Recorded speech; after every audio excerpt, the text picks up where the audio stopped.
میرے ذہن میں اٹک گیا ہے۔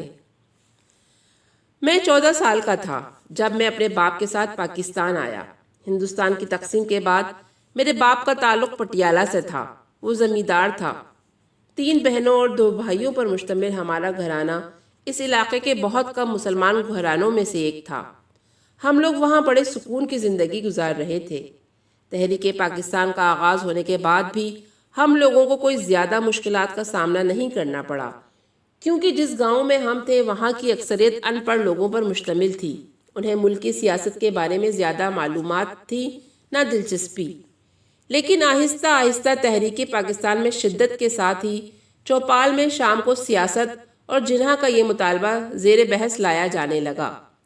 میرا باپ بھی ان مسلمانوں میں شامل تھا جو اس مطالبے کو ایک حماقت سمجھتے تھے، یعنی اپنی ساری زمینیں چھوڑ کر میں پاکستان چلا جاؤں کیونکہ وہ ملک مسلمانوں کے لیے ہے۔ جناح کا دماغ خراب ہے۔ کوئی اپنی مٹی چھوڑ کر جاتا ہے؟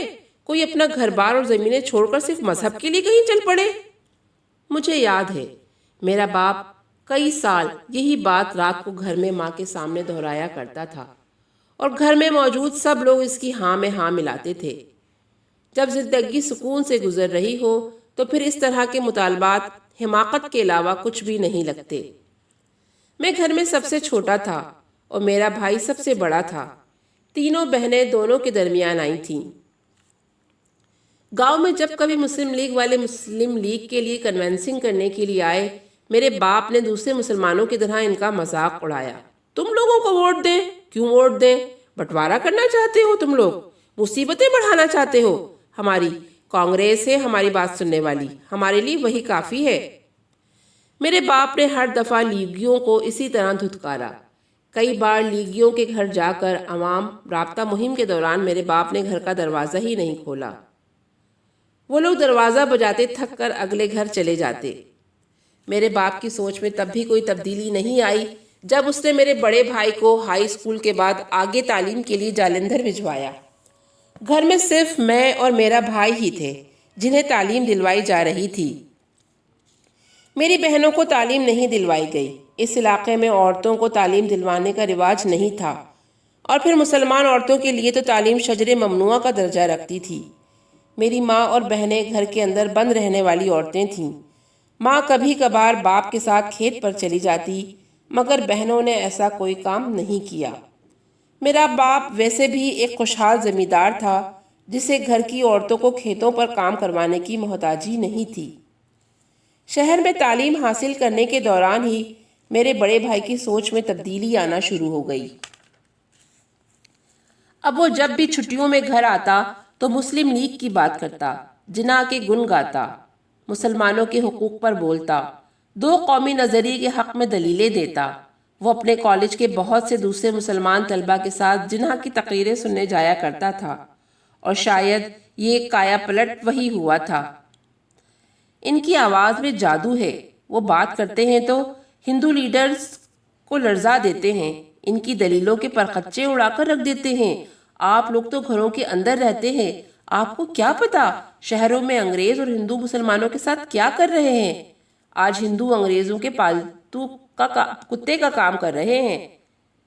انگریزوں کے جانے کے بعد ہندو انگریز کی جگہ لے لے گا اور مسلمان ہندو کی، اور کم از کم میں تو کسی پالتو کتے کا کردار ادا کرنے کو تیار نہیں۔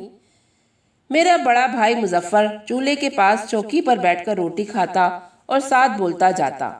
میری تینوں بہنیں، میں اور ماں اس کے ارد گرد بیٹھے اسے مروب انداز میں دیکھتے رہتے۔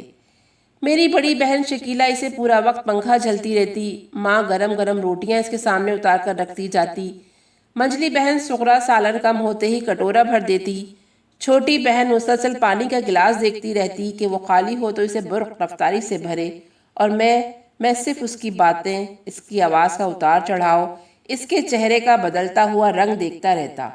جناح کون تھا؟ مسلم لیگ کیا کام کر رہی تھی؟ 2 قومی نظریہ کیا تھا؟ اور پاکستان کیا تھا؟ یہ ہم سب نے مظفر سے جانا تھا۔ وہ ہر بار نت نئی خبروں کے ساتھ واپس آتا، ہر بار اس کی آواز میں پہلے سے زیادہ جوش ہوتا، آنکھوں میں پہلے سے زیادہ چمک ہوتی، چہرے پر پہلے سے زیادہ سرخی ہوتی، اور جھولی میں پہلے سے زیادہ خواب ہوتے۔ میرا باپ گھر کا واحد شخص تھا جو مظفر کا مذاق اڑایا کرتا تھا۔ اسے گھر میں سب سے زیادہ مظفر سے محبت تھی۔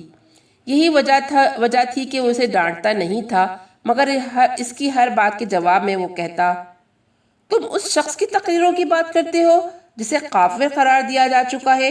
کوئی مولوی اسے مسلمان ماننے کو تیار نہیں۔ سب کہہ رہے ہیں جناح پاگل ہے، کافر ہے، مسلمانوں میں تفرقہ پھیلا رہا ہے۔ میں تو ان سے لوگوں کی بات سنوں گا اور اسی پر عمل کروں گا، جناح کی نہیں۔ میری باپ کی ایک ہی رٹ ہوتی۔ چوپال میں اب سیاست پر بھی بات ہوتی تھی۔ ہندوستان کے مستقبل کے بارے میں بحثیں ہوتی، مسلم لیگ اور کانگریس کے بارے میں بات ہوتی، گاندھی، نہرو، مولانا عبدالکلام آزاد اور جناح، جوہر اور لیاقت علی خان کا موازنہ کیا جاتا۔ مسلم لیگ اور اس کے لیڈر کو گالیاں دی جاتیں۔ میرا باپ بھی انہی مسلمانوں میں شامل تھا جو اسے گالیاں دیا کرتے تھے۔ 1940 کا عشرہ چل رہا تھا۔ میری بڑی بہن کی منگنی میرے ماموں زاد کے ساتھ ہو چکی تھی۔ کچھ عرصے تک شادی ہونے والی تھی، مگر پھر میرے ماموں زاد نے پنجاب یونیورسٹی میں داخلہ لے لیا۔ شادی ملتوی ہو گئی۔ طے یہ پایا کہ وہ تعلیم مکمل کر لے، پھر شادی کی جائے گی۔ انہی دنوں پنجاب کے کچھ علاقوں میں مسلمانوں کے خلاف بڑے پیمانے پر قتل و غارت کی گئی۔ چوپال میں یہ خبریں بھی پہنچتیں۔ ہاں تو جو لوگ غلط کام کرتے ہیں ان کے ساتھ ایسا ہی ہوتا ہے۔ یہ لوگ کیوں مسلم لیگ کے گماشتے بنتے پھرتے ہیں؟ نہ یہ مشتعل کرنے والے کام کریں، نہ مارے جائیں۔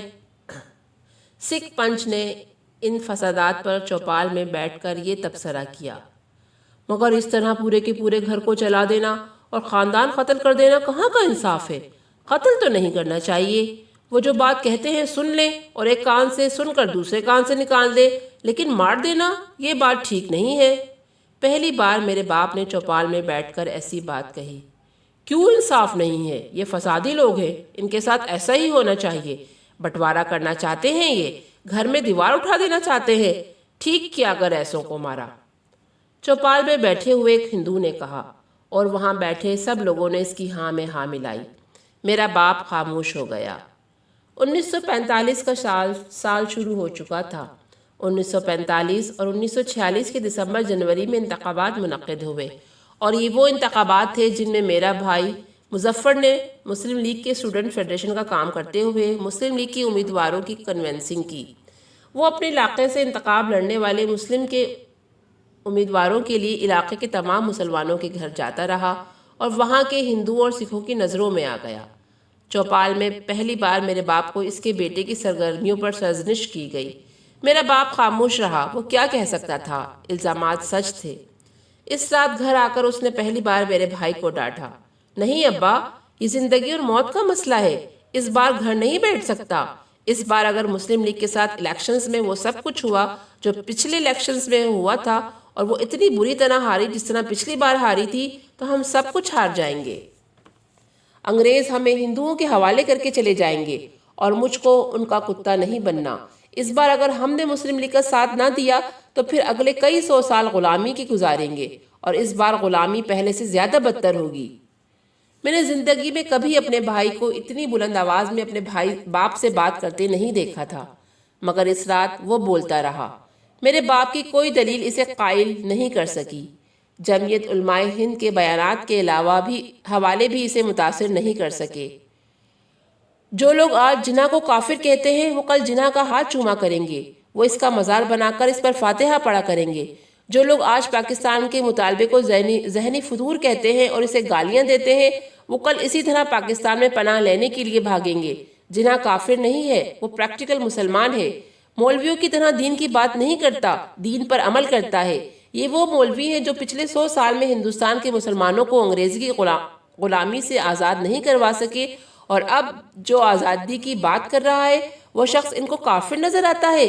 یہ لوگ دستاریں اور چوغے پہن کر بھی میرے لیے اگر آزادی نہیں لا سکے تو مجھے اس شخص کے پیچھے کھڑے ہونے دیں جو پینٹ کوٹ پہن کر اور سگار پی کر مجھے وہ زمین لا دے گا جہاں میں مسجد میں بلند آواز میں اذان دوں تو میرا سر کاٹنے کے لیے ہندو اندر نہ آ جائے۔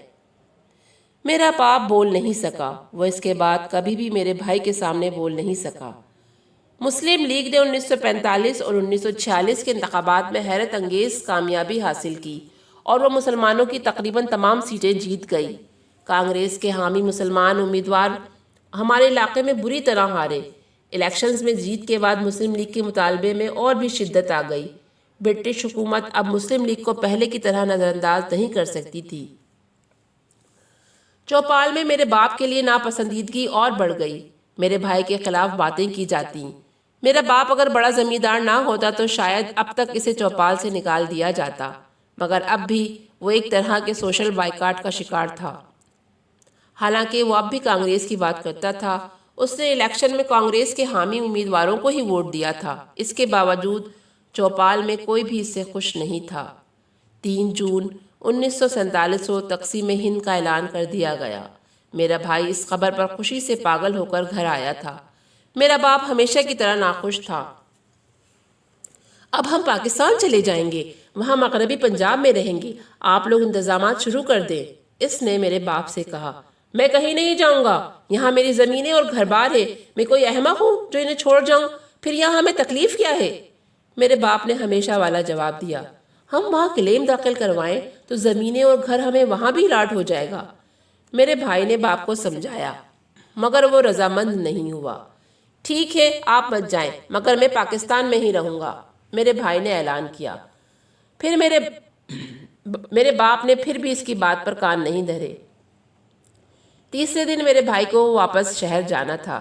میرے باپ نے اس سے کہا کہ وہ اگلے دن میری ماں اور بڑی بہن کو ساتھ والے گاؤں میں چچا کے گھر چھوڑ آئے۔ میری چچا زاد کی شادی ہونے والی تھی اور میری ماں بڑی بہن کے ساتھ وہاں جاتی، پھر اسے رہنے کے لیے چھوڑ کر اسی دن بھائی کے ساتھ واپس آ جاتی۔ وہ تینوں چچا کے گھر کبھی نہیں پہنچ سکے۔ گاؤں کے باہر جانے والے رستے پر میری ماں اور بھائی کو بڑی بےرحمی کے ساتھ ذبح کر دیا گیا۔ میرے بھائی کے جسم کے کئی ٹکڑے کر کے وہاں پھینک دیے گئے۔